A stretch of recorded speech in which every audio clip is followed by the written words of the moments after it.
Hi, it's me with Stardust and Moonlight Reborn dolls. Thanks for tapping on this video to watch it. We are going to have a little chat, and I'm featuring this adorable baby because he is going to his new mommy. I am kind of sad. Um, he's really special. He's clearly very realistic. Just a beautiful, beautiful doll. His head is Harper by Andrea Arcello, and then his limbs are Jaden by Natalie Scholl. So he's a very unique hybrid doll, and his artist is Shaylin Maxwell with Reborn Sweet.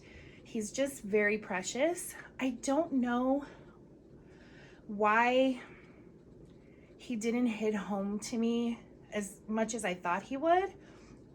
I think it's his size. He's actually very small. I mean, he's a newborn size, but he's kind of skinny and I don't know what it is, honestly. I'm thinking that because he's so expressive and so happy, that maybe he just seems too small to me as a newborn size baby to be able to be that super happy and expressive. But whatever the case is, I'm kind of doubting myself, but I'm going through with it because I put him up for sale and he sold, which sometimes happens, you know? But that's actually what I wanted to talk about, because I didn't know how quickly he would sell, and it's such a hit or miss now. And it just got me thinking about this reborn hobby and how different it is from a few years ago. To be honest with you, if you are watching this as a new collector or new in this hobby, I kind of feel bad for you, because the selling and buying and just all the intricacies of obtaining and maintaining a collection is so different. It's a little bit volatile, and I wanted to think about the reasons why that is, and I thought I would just kind of just talk about that on this video. So while we do that, if I can actually multitask, which, you know, I don't know. I'm actually really good at multitasking in general, but when it comes to talking and doing something else, I'm just terrible at it sometimes. So I apologize if this entire video is just pish posh, but I'm sure it'll be good. So yeah, I'm getting him ready to go to a new home, and I'm sad, so I'm gonna enjoy him today while I can. And I picked out, I don't know why I keep putting him in gray. This and this. Oh no, it's a Kate Quinn.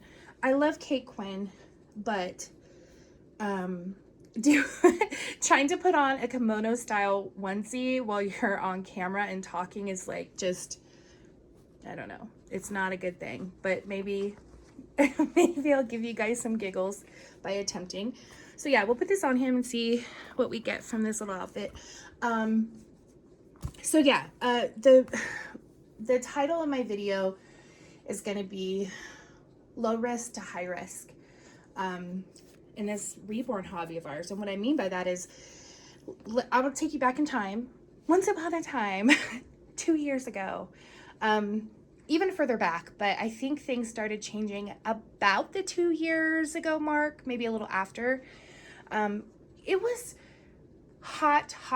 Like, you saw dolls for sale, they were snatched up. As an artist, I couldn't even keep my dolls for very long. I was just rolling.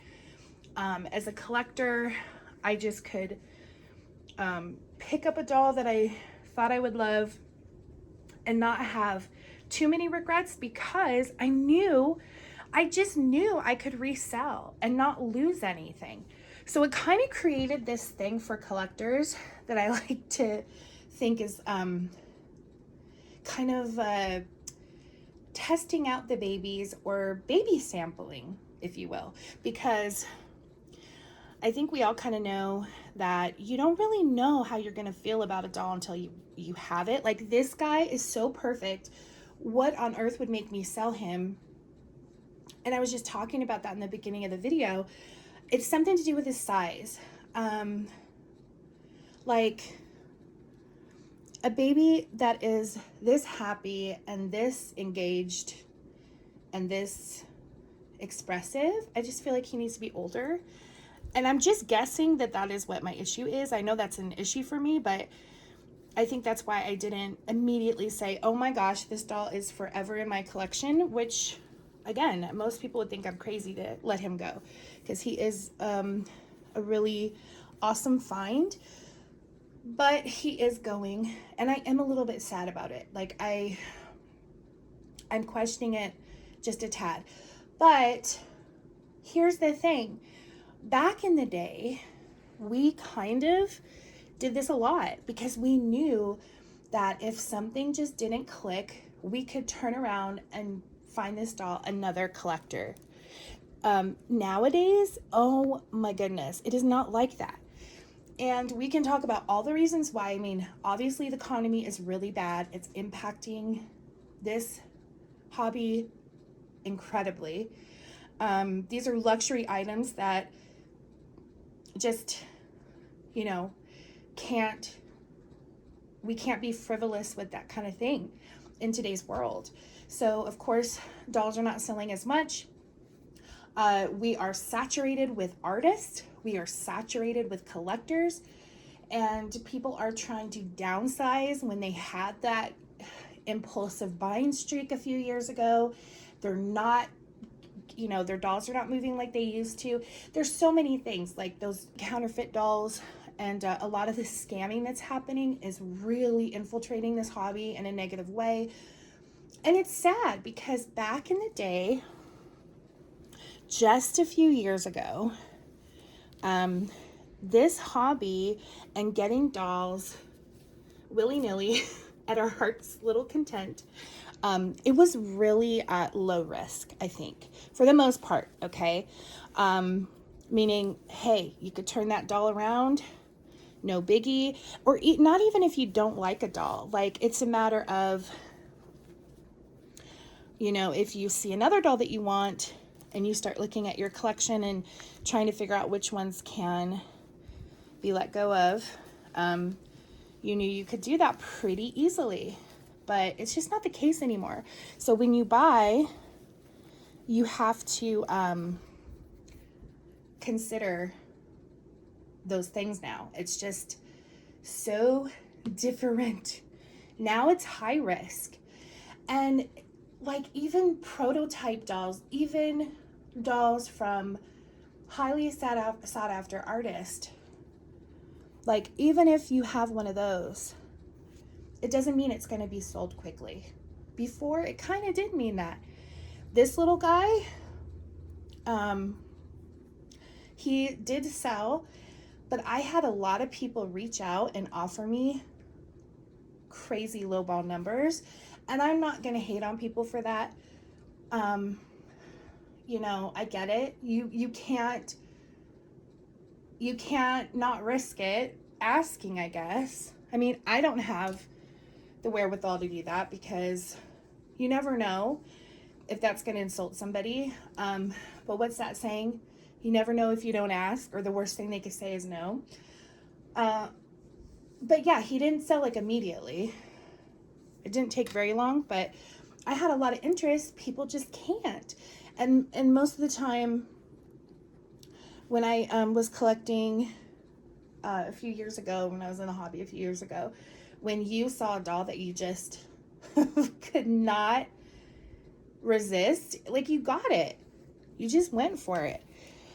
So anyway, I feel bad for new collectors because there's a lot of, I don't want to say necessarily negativity, but it is kind of negative, right? Like, undertones of things and negativity in this hobby that either wasn't there before or just was not as prevalent before. And I'm sad. This is way too big, or wait, what? I don't even know how this works. See, you guys, this is what I'm telling you. Wait, let me look at this. Does this one go over here? Oh, I have no idea. Speaking of back in the day, when I had babies, we didn't have these crazy concoctions, these crazy kimono onesies that are too hard to figure out. Or maybe it's just me. No, it's not just me. These are ridiculous. Like, I don't even have clothes this complicated to put on. It's just crazy. Wait. I have to figure this out.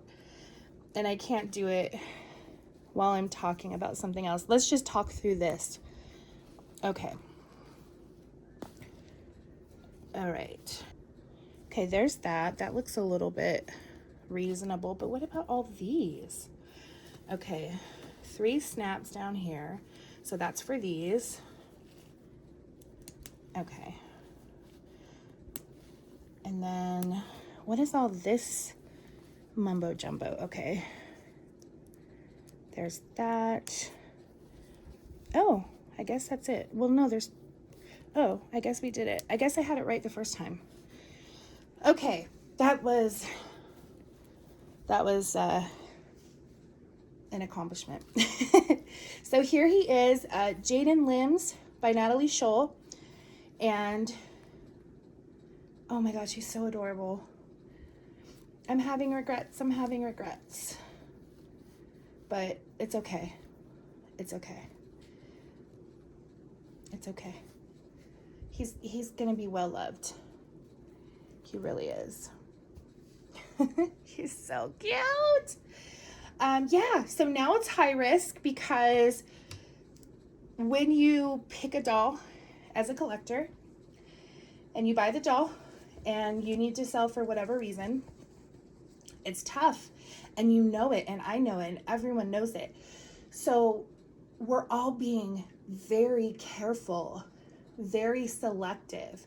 We are resisting purchases, and we are considering so many more factors, like, you know, how well will this doll resell? Is it popular? Is the artist popular? Is the kit popular?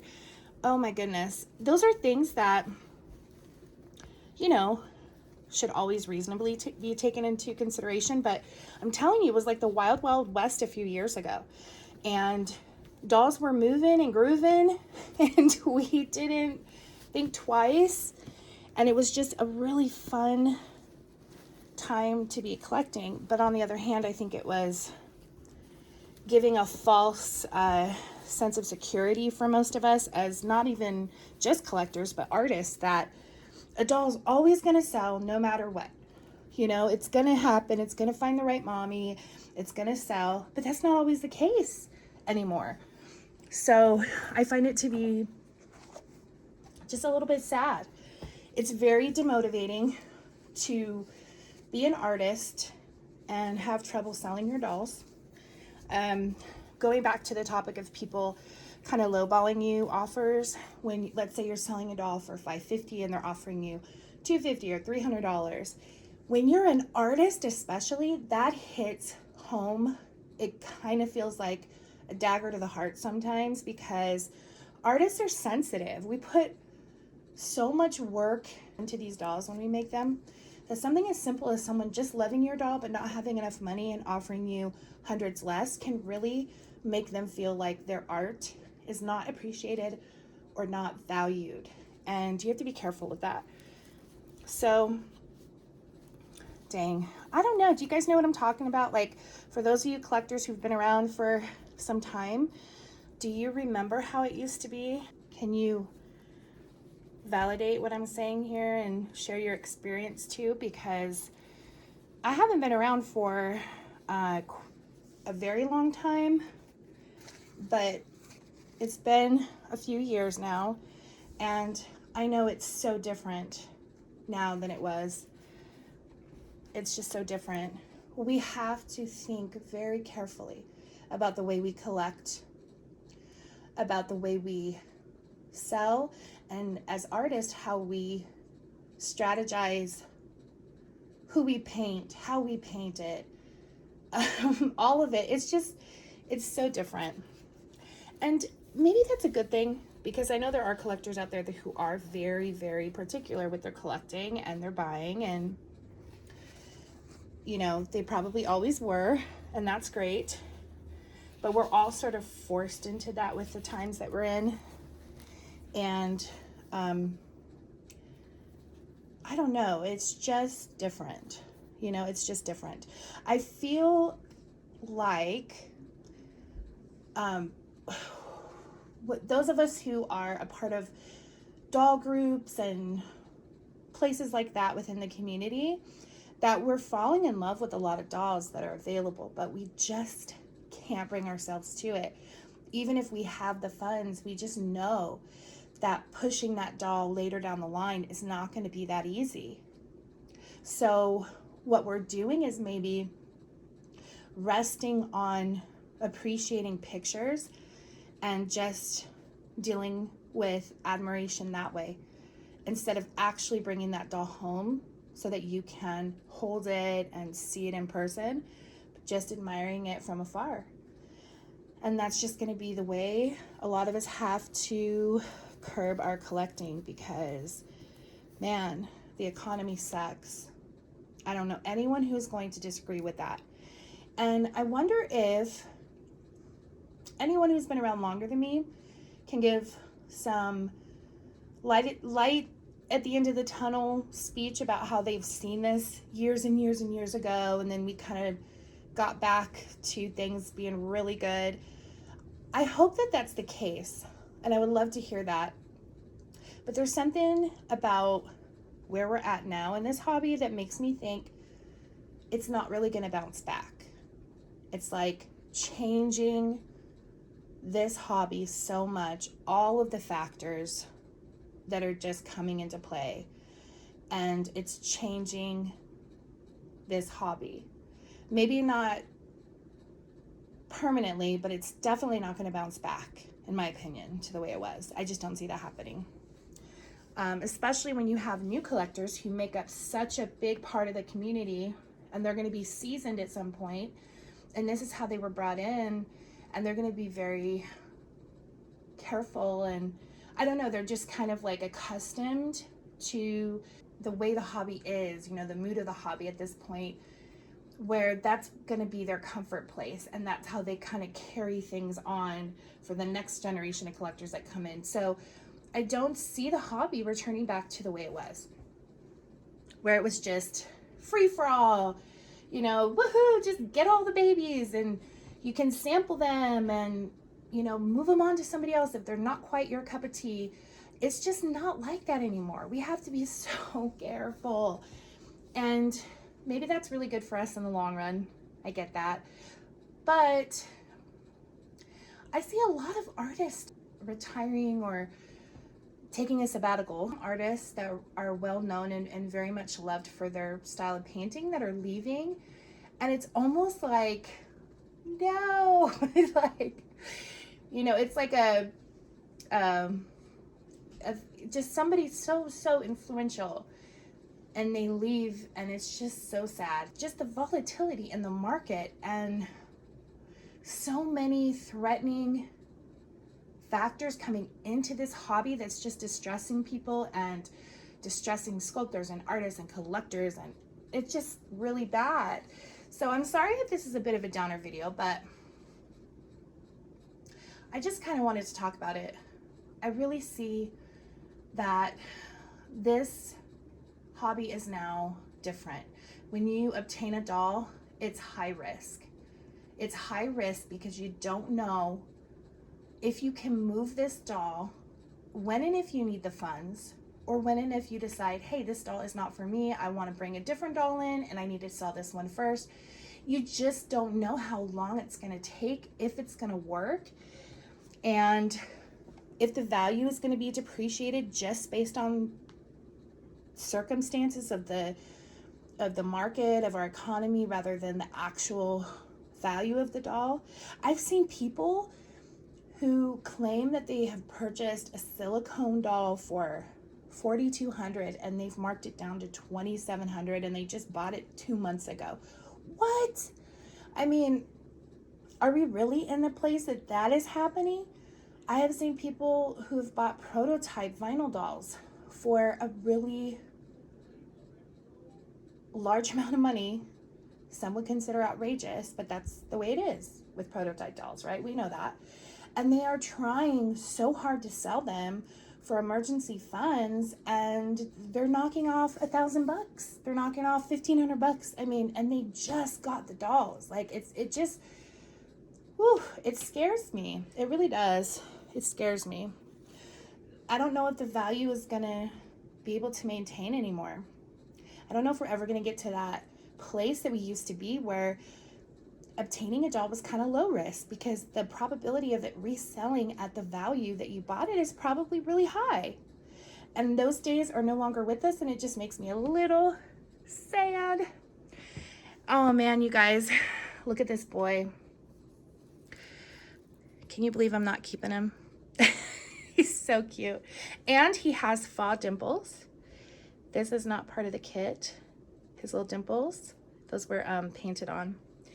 He's so precious, and he's undoubtedly gonna make his new mommy super happy. She's gonna giggle every time she looks over at him. And I do love him. He is, I'm looking for his pacifier. He is a beautiful work of art. He is such a gorgeous baby.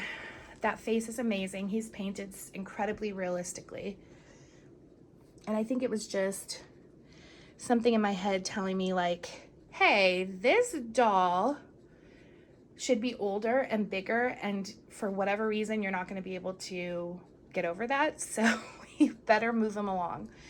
But I had him for a little bit of time, and I'm going to enjoy looking at him today. And then tonight he's going to be packed up and getting ready to travel. So thanks for hanging out with me.